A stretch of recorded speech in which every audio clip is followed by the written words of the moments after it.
Blood of Jesus. Blood of Jesus.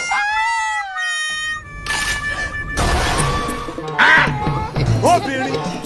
Obìnrin.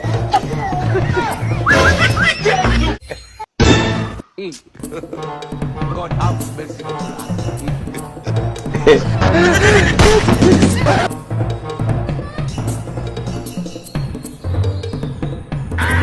Obìnrin. Obìnrin. God have mercy upon us.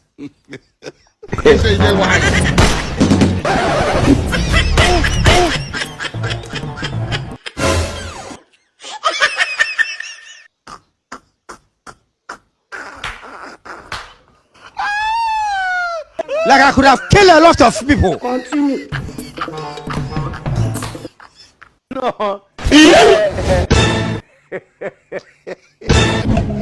People.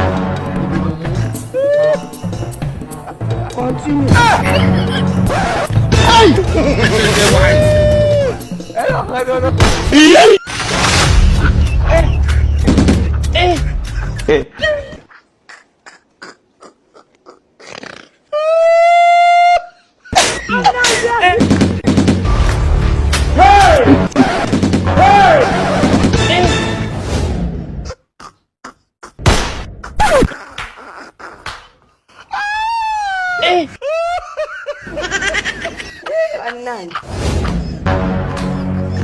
No.